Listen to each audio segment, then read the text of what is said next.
오늘 말씀의 제목은 선민지침서 5번째로서 충족입니다. 충족. 무엇이 온전한 충족일까? 말씀을 살펴보면 14절부터 6장 7절까지를 한 덩어리로 볼 수가 있는데, 여기에는 속건제를 드리는 경우와 그 자세한 절차를 말씀하고 계십니다. 살펴보면 언제 속건제를 드리느냐 할 때에 15절에 보니까 누구든지 여호와의 성물에 대하여 부지 중에 범죄하였을 경우 속건제를 드립니다. 또 17절에 보면 누구든지 여호와의 계명 중 하나를 부지 중에 범해도 속건제를 드립니다.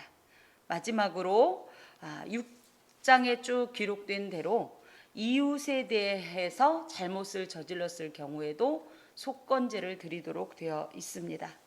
특히 이웃에 대해서 어떤 잘못을 저질렀을 때 속건제를 드리느냐 하면 쭉 6장 2절부터 보면 범죄하되 곧 이웃이 맡긴 물건이나 전당물을 속이거나 도둑질하거나 착취하고도 사실을 부인하거나 남의 잃은 물건을 줍고도 사실을 부인하여 거짓 맹세하는 것, 그리고 훔친 것이나 이 모든 것에 대해서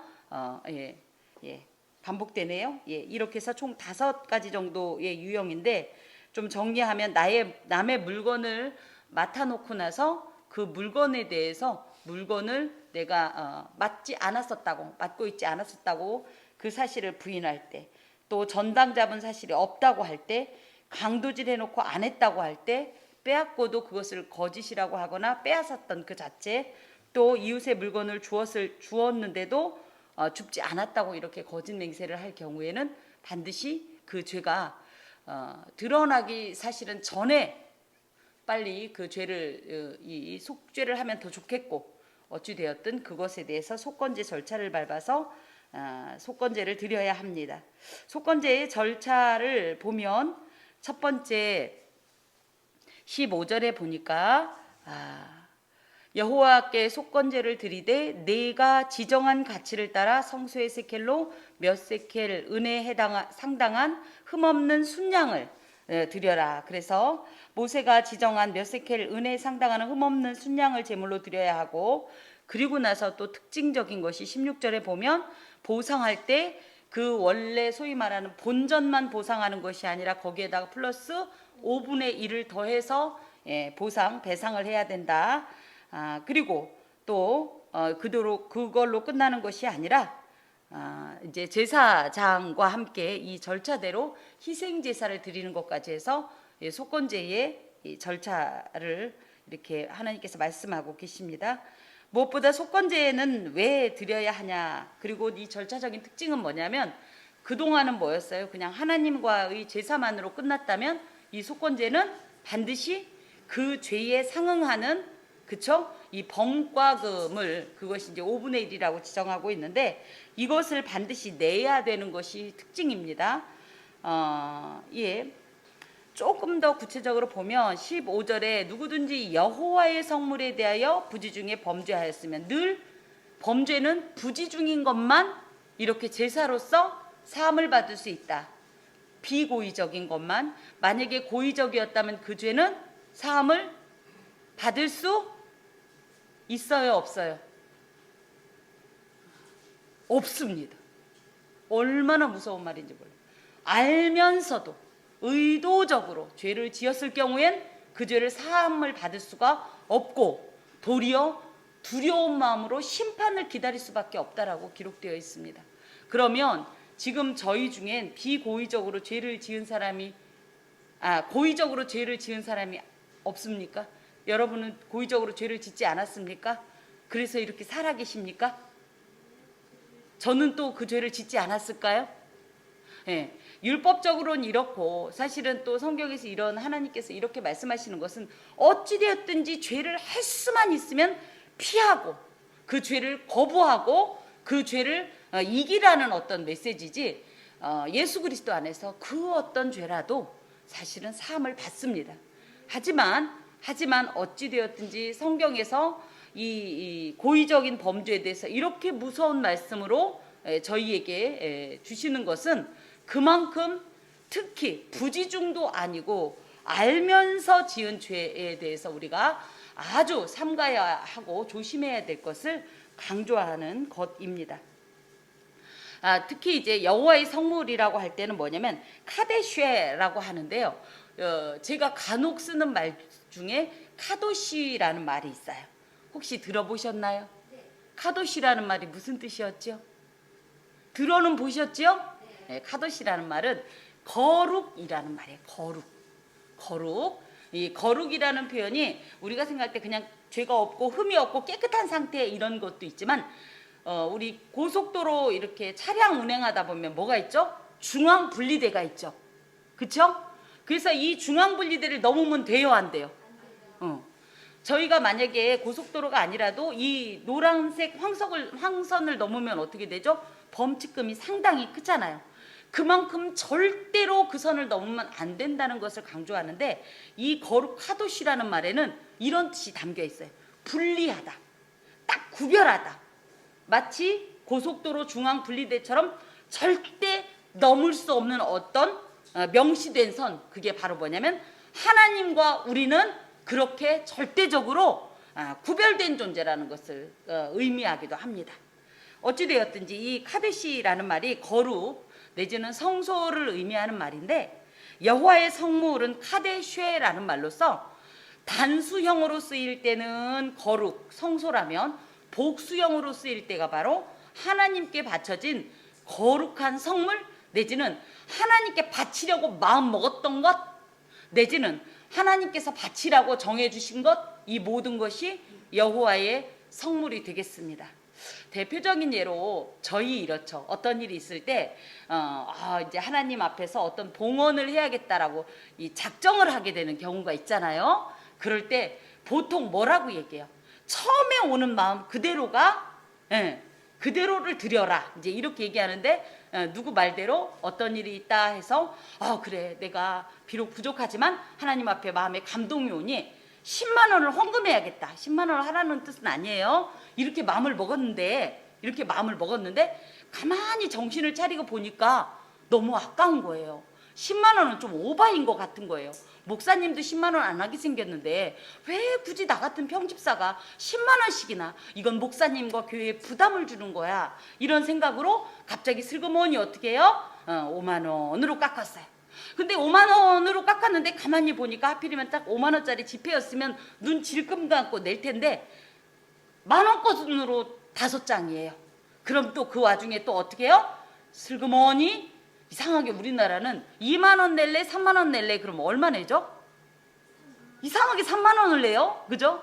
그러면서 점차적으로 이렇게 해서 하나님 앞에 바치려고 했던 그 어떤 선물로 구분하려고 했던 것을 사실은 우리가 막 삭감할 때 우리 임의대로 이것도 엄연히 말씀을 드리면 여호와의 성물을 성물에 대해 부지중에 범죄한 것이라고 할 수 있습니다.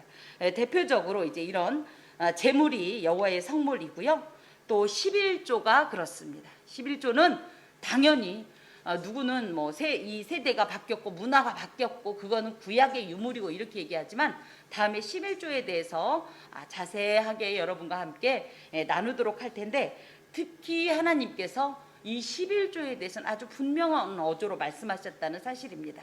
11조는 구약 시대의 어떤 낡은 유물이 아니라 이 시대엔 안 해도 되고 해도 되는 것이 아니라 하나님께서 정하신 반드시 드려야 할 그런 예물에 해당이 됩니다. 더하여서 곡식의 첫 소산물도 하나님께 성물이 되고 또 생물의 처음 난 것. 그래서 그 가축 중에서 제일 좋기도 하고 첫 번째 것들 또 이스라엘 자손 중에서도 나중에 민수기 등에 보면 알게 되지만 이렇게 첫 자녀 장자의 어떤 이런 죽음을 면한 그 일을 생각해서 모든 첫 자녀들은 또 하나님 앞에 성물이 되는 것처럼 이렇게 생물에 처음 난 것도 하나님께 드려지는 어떤 성물입니다. 이것을 범하였을 경우 그래서 저희가 생각할 때 의외로 이런 죄를 실제적으로 지금 저희가 부지중에 많이 범하는 것은 사실입니다. 그럴 때 어떻게 해야 되냐 했더니 15절 중간에 보니까 내가 지정한 가치를 따라. 그래서 내가 지정한 가치라는 것은 여기서 너는 누구냐면 하나님이 지금 누구에게 말씀하고 계신 거예요? 이 내용을 지금 누구에게 말씀하고 계신지 아세요? 예, 14절에 보면 여호와께서 모세에게 말씀하시되 이렇기 때문에 지금 모세 네가 이런 뜻이에요. 그래서 모세 네가 그 사람이 오면 네가 견적을 내라. 바쳐야 될 이 헌물의 견적을 내라. 이런 말씀입니다. 그래서 처음에는 모세가 이 견적을 정하다가 후에는 제사장들이 이제 이 견적을 정하게 됐습니다. 이 견적이라고 하는 것은 여기에 보니까 성소의 세켈로 몇 세겔 은에 상당한 흠없는 순양인데 이게 무슨 얘기냐면 몇 세켈이라는 것은 적어도 한 세켈 이상의 이 어떤 그 가치에 해당하는 순양을 바쳐라. 그래서 그것은 제사장의 몫으로 남겨둡니다. 이렇게 모세와 제사장에게 특별한 어떤 이런 권위를 하나님께서 주신 것은 제사장의 이런 어떤 중재적 직분을 인정하시는 것이고 더하여서 하나님께서 제사장을 당신의 주권을 나타나는 자로 인정하면서 그 권위를 또 이 백성들로부터 존중받기를 원하시는 이런 메시지를 가지고 있습니다. 비록 지금 현재 이 목회자가 구약의 제사장의 직분으로 완전히 연결될 수는 없지만 다소 상징적인 면에서 이런 면에서 저희가 사실은 여러분과 함께 이 신앙생활을 하고 있는 목회자에 대해서 하나님의 어떤 이양된 권위를 가지고 이렇게 대언한다는 것을 인정하는 것은 매우 중요합니다. 왜냐하면 목회자가 높은 건 아니에요. 하지만 이 목회자를 사용하시는 하나님을 생각해서 이 목회자에 대해서 응당한 어떤 이런 교제 내지는 존중은 필요합니다. 농담처럼 이상하죠? 교회 자체가 싫어지는 경우는 거의 없어요. 왜 사람들이 이 성도들이 슬금슬금 교회를 떠날 땐 누가 싫어져서 떠나는 줄 아세요? 이상하게 목회자가 싫어서 떠나는 경우가 참 많아요. 난 우리 교회 건물이 싫어. 난 우리 교회가 4층이라 싫어. 난 이래서 싫어. 이런 경우는 잘 없어요. 대부분이 보면 다는 아니지만 목회자가 싫어서. 그런데 이것을 오해는 하지 마십시오. 사실은 목회자와 지나치게 목회자와 이렇게 뭐 너무 친분을 가질 필요는 없지만 목회자와 격을 두면 이상하게도 이 말씀의 통로가 막히는 현상이 나타나서 은혜가 되지가 않아요. 그리고 이 말씀의 감동을 자꾸만 나도 모르게 차단하는 이런 우를 범하게 됩니다. 그래서 할 수만 있으면 여러분 마음에 앞에 선 목회자가 인간적으로 많이 부족하고 연약하고 행여 마음에 차지 않는다 하여도 하나님께서 이 하나님의 특별한 어떤 대언의 영을 부어주셨다는 면을 인정하고 존중할 때 또 특별한 어떤 하나님의 이런 은혜를 체험할 줄로 믿습니다. 그래서 속건제는 다른 제사의 예물은 대부분이 경제적이거나 신분적인 능력 여하에 따라 결정됐다면 속건제는 아예 처음부터 딱 이 순양으로 딱 결정이 돼서 일정한 이런 어떤 가치로 드려야 되는 그런 특징이 있습니다. 5분의 1을 더한다라는 것은 정해진 양에다가 추가된 벌금으로서 5분의 1을 더하는 이것이 바로 회개의 증표이고 제가 미안하다고 사과하는 의미이고 더하여서 그것에 대한 손실이 본전 대 본전으로 주는 것이 아니라 이걸 잃어버렸거나 이걸 빼앗겼거나 했을 때 그 상한 마음을 위로하는 그런 위로의 차원에서의 어떤 이런 금액이기도 합니다. 그래서 마태복음 3장 8절에 보면 회개의 열매를 맺어라 이런 말씀이 계신데 진정한 속죄와 회개는 반드시 그에 대한 손실을 배상하는 것으로서 완성이 된다는 것을 하나님께서 말씀하고 계십니다. 더하여서 16절에 보니까 제사장은 그 속건제의 순양으로 그를 위하여 속죄한즉 그가 사함을 받으리라. 늘 사함을 받는다, 속죄한다 할 때는 여기에는 따로 기록되어 있지 않지만 희생 제사가 필요합니다. 그래서 속건제도 희생 제사에 해당이 되고 그래서 속죄제와 마찬가지로 속건제도 희생 제물을 죽여 피를 흘리는 예식이 있습니다. 이것이 이제 히브리서 9장 22절에 보면 피가 없은즉 예, 사함이 없는 것과 같이 반드시 모든 죄 사함에는 피가 필요하다. 예, 그래서 이제 이 속죄라는 표현을 썼고요. 또 17절에 여호와의 계명 중 하나를 부지 중에 범하여도, 그래서 저희가 여호와의 계명을 의도적으로 고의적으로 범하는 경우는 거의 없습니다. 대표적으로 우리가 이 방금 전에도 10계명을 우리가 교독했는데 이 안에 있는 내용들을 의도적으로 내가 누구를 살인해야지, 누구를 뭘 해야지, 이런 행동은 하지 않지만 신앙생활을 잘 하는 사람들도 일상생활 중에 부지 중에 범죄할 수 있다라는 사실이에요. 그런데 이런 거죠. 내가 잘하려고 했는데 죄를 지은 것을 하나님께서 굳이, 하지만 분명한 건 죄는 죄다. 그렇기 때문에 반드시 어떻게 된다. 이것도 하나님 앞에 속죄해야 할 범죄로 인정하고 속건제를 행해야 합니다.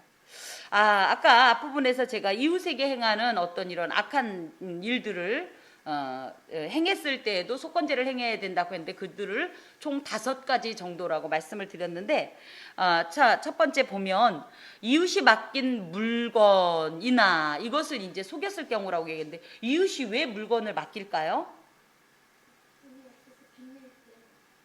돈이 없어서. 그건 전당이고요. 이웃이, 요즘은 사실 이웃 사람들이, 하긴 예전에 시골에선 그런 거 있었다. 그죠? 내가 지금 서울 아들네를 가서 한 열흘 있다 와야 걷는디 우리 집 소 여물도 좀 주고 꿀꿀이 밥도 좀 주고 이런 거는 있었어요. 그쵸? 근데 뭐 그거와 좀 연결이 될 수도 있긴 한데, 특히 이제 고대에는요 은행이 없었습니다. 그래서 어떤 금이나 이 어떤 현물이나 등을 맡길 공간이 없었어요. 근데 이 사람이 만약에 먼 곳에 여행을 가거나 어떤 일이 있어서 자기 집을 비우게 됐을 땐, 그렇죠, 도둑당하지 않으려고 어떻게 하냐면 정말 친하고 믿을 만한 사람한테 이것 좀 맡아줘 이렇게 하는 거예요. 이럴 때가 이제 물건을 맡기는 것인데, 이렇게 귀한 물건을 가장 가까운 사람에게 맡겼지만 그 가장 가까운 사람이 언제 맡겼어, 언제 기억 안 나, 난 모르겠네 이러면 이것은 반드시 이 제사를 드려야 돼, 속함을 받아야 될 이 죄악에 해당이 됐습니다. 더하여서 특히 이런 물건을 맡긴 것을 부정하는 것은 가장 가까운 사람에게 받는 가장 심각한 상처라고 하겠어요. 배신감은 누구한테 느껴요? 친한 사람한테 느껴요? 아니면 하나도 관계없는 사람한테 느껴요? 제가 이렇게 보니까 관계 속에서 가장 아팠던 것이 저는 배신감이었어요. 여러분은 어떠신지 모르겠어요. 무척 친하다고 생각했고 믿을만하다고 신뢰했던 이가 제 앞에서는 굉장히 친한 것처럼 했는데 뒤로 돌아서 그렇지 않은 모습이 저희 귀에 나중에 들렸을 때 제가 얼마나 속상했는지, 그 소리를 듣자마자 한밤중이었는데 집안에선 어떻게 제 마음을 표현할 수가 없어서 한밤중에 그 공원이 어두컴컴한 데 가서 소처럼 울었던 생각이 납니다. 그렇게 마음이 아프더라고요. 그래서 이것이 단순히 물건에 대한 어떤 손실이나 그냥 그 자신의 어떤 양심의 문제를 넘어서 인간관계에 너무 치명적인 손상을 주는 어떤 이런 행동이기 때문에 하나님께서는 이것을 죄라고 명시하고 계십니다. 자, 전당물을 속이거나, 전당물은 뭐냐면 대부분이 이제 가난한 자가 어떻게 해요? 하루에 어떤 그저 이 먹거리를 위해서나 어떤 것을 위해서 물건을 저당 잡히는 거죠. 그런데 이것을 돌려주지 않고, 예를 들어 오늘은 제가 돈이 없어서 이것을 저당 잡혔는데 내일 돈이 생겼어요.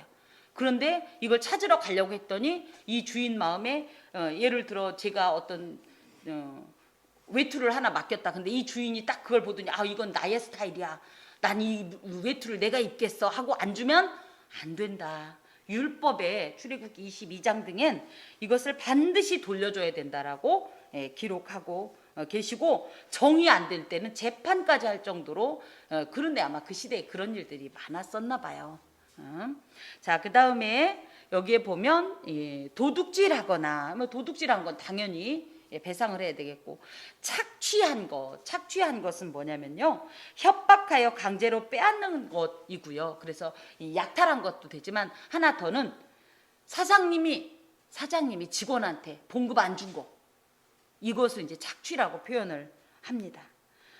또 남의 잃은 물건을 줍고도 이 사실을 부인하거나 거짓 맹세하는 것은 뭐냐면, 주었는데 딱 보니까 누구 건지 알겠는데 의도적으로 안 주는 거예요. 그리고 그렇게 그 사람이 그 잃은 물건을 애타게 찾고 다니는데도 적극적으로 주인에게 이것을 넘겨주려고 하는 의지가 없는 거예요. 나중에 그 사람이 와서 이거 내 거 아니야? 그러면 네 거였나 봐. 가져가. 뭐 이렇게 얘기한다면 이것도 죄라고 이렇게 말씀하십니다. 그런데 이 모든 항목도 중요하지만 사실은 이 죄가 어디로부터 왔느냐를 밝히는 것이 사실은 더 무서운데, 그 내용이 뭐라고 되어 있냐면 2절에 여호와께 신실하지 못해서 범죄했다. 보통 하나님께 신실하지 못해서 범죄했다 그럴 때는 어떤 관계 속에서의 범죄를 우리가 많이 생각하냐면 하나님과의 관계 속에서의 어떤 범죄를 생각하지만, 사실은 하나님께 신실하지 못하고 온전하지 못하면, 그 마음이 하나님과 이렇게 제대로 연결되지 않으면 어떻게 된다? 이런 어떤 온전한 관계, 하나님과의 온전한 관계에서 이탈됨으로 말미암아 범죄를 행할 수 있다라는 말씀을 하고 계십니다. 결국 모든 범죄의 원인은 바로 여호와께 신실하지 못해서인데, 특히 인간관계에서 나타나는 범죄라 할지라도 이것은 하나님과의 신실한 관계를 이루지 못했기 때문에 그 안에서 이 어떤 범죄가 실행이 됐다라고 얘기를 하는 거예요. 여러분, 우리가 죄를 지으려고 할 때 하나님이 내 눈앞에서 이렇게 쳐다보고 계신 거 느끼면 죄를 지을 수 있어요, 없어요? 그런데 저희 마음이 그것에 대해서 별로 인정하지 않고, 내지는 그런 어떤 하나님과의 어떤 관계가 이렇게 굳건하지 못하고, 그리고 또 한 가지는 내 마음이 흐트러져서 어떻게 보면 영적으로 좀 태만해지고 안일해진 상태가 되면 죄를 죄로 인식하지 못한다는 거예요. 하나님이 바로 앞에 계신데도 그걸 인정하지 않고 이렇게 범죄를 할 수밖에 없다라는 내용을 지금 말씀하시면서, 그래서 모든 범죄의 원인은 뭐다? 하나님께 신실하지 못해서 일어나는 거다. 저희는 보통 대인관계와 대신관계를 따로 봅니다. 별개의 문제로 봐요. 쉽게 얘기하면 하나님은 하나님이고 사람은 사람이다? 아니요.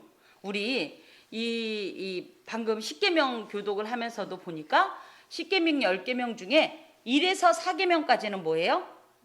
하나님과의 관계를 묶은 대신계명이고, 5에서 10까지는 인간과의 관계에서의 이 수행해야 되는 대인계명인데, 놀랍게도 이것을 4계명으로만 따지지 않고 뭐라고 해요? 10계명이라고 이야기하는 것처럼, 우리가 하나님 앞에서 사는 것처럼 같은 어떤 이런 수평적인 관계 속에서도 그렇게 신실하게 살아야 함을 이런 말씀을 통해서 교훈하고 계십니다. 그래서 예수님께서는 마태복음 5장에 보면 우리가 우리에게 죄 지은 자를 사하여 준 것 같이 우리 죄를 사하여 주옵시고 라고 기도하라고 말씀하셨습니다.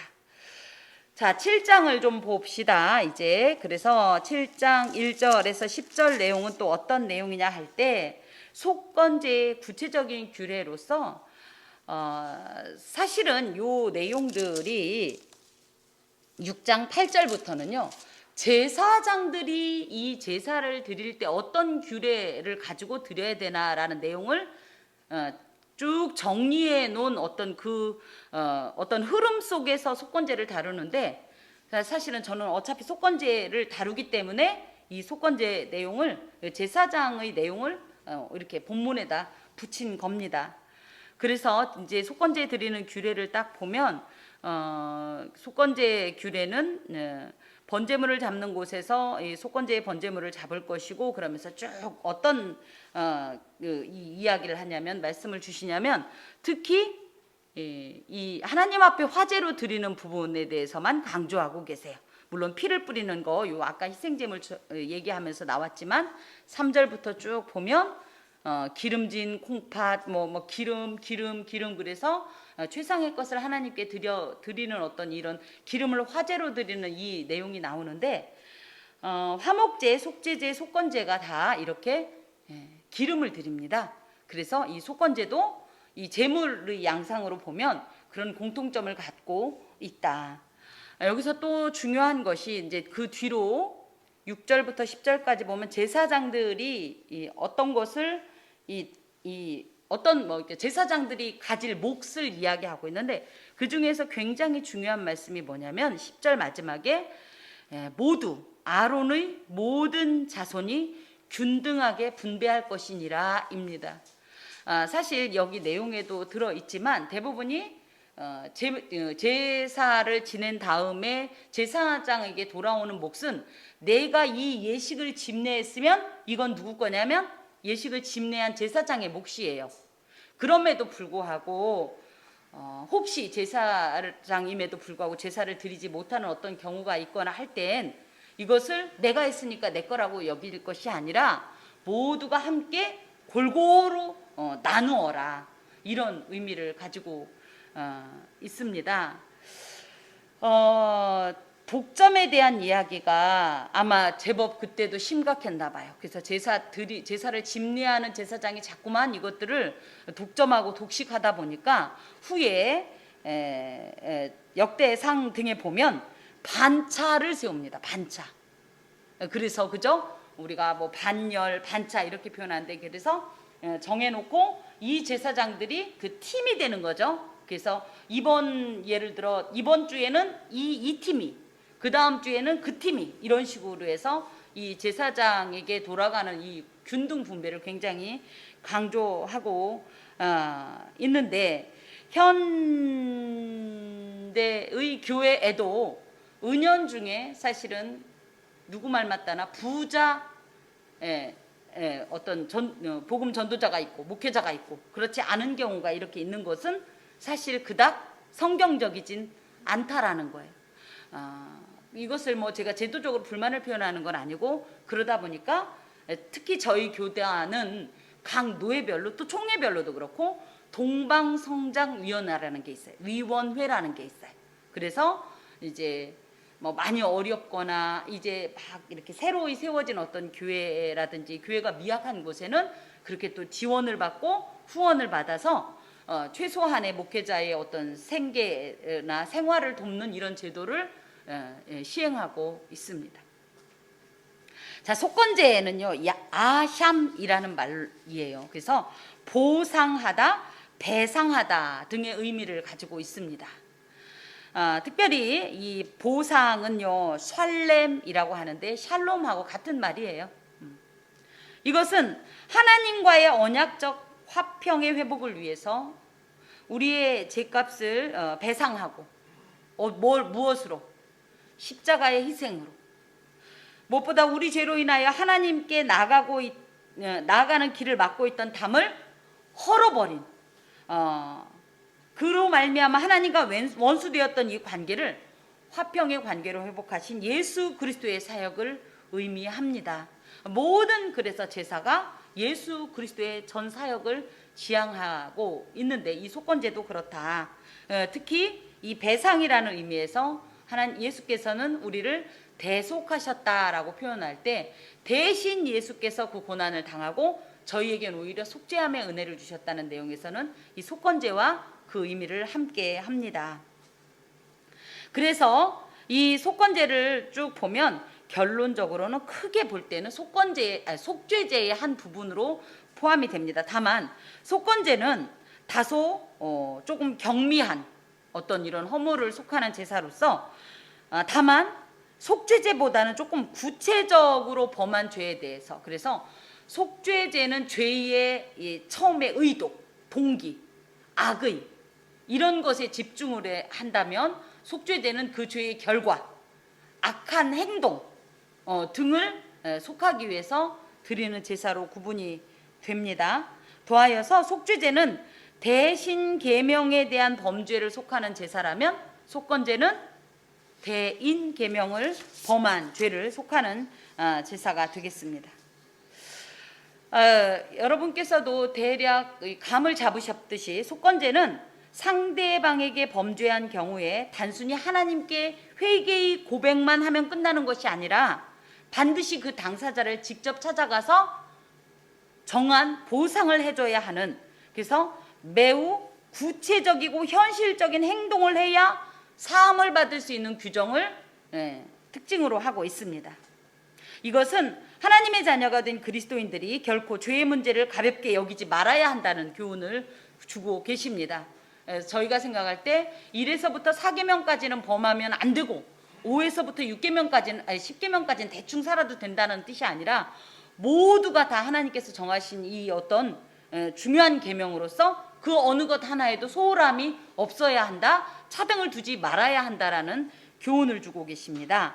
또 하나님과의 관계에서 입술과 마음의 회개로만 모든 것이 끝나지 않고 구체적인 행위와 실천이 연결되어야 하는데, 예수께서도 그래서 누가복음 12장 59절에 보면 한 푼이라도 남김이 없이 갚지 않고서는 결코 온전함에 이를 수 없고 하나님과 사화할 수 없다라는 말씀을 하십니다. 이런 어떤 내용을 다룰 때 가장 많이 사례로 쓰는 이야기가 뭐냐면 영화 밀양이라는 거예요. 밀양이라는 영화 혹시 아세요? 전도연 씨가 주연했던, 그래서 그 사람이 뭐예요? 자기 아들을 유괴당했잖아요.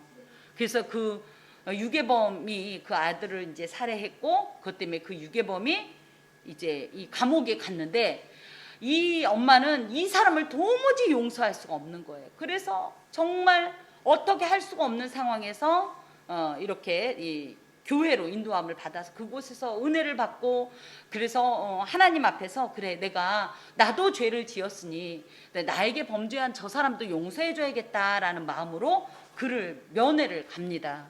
그런데 거기에서 너무 큰 배신감을 느끼고 상처를 입게 돼요. 그것이 뭐였냐면 이 사람이 얘기합니다.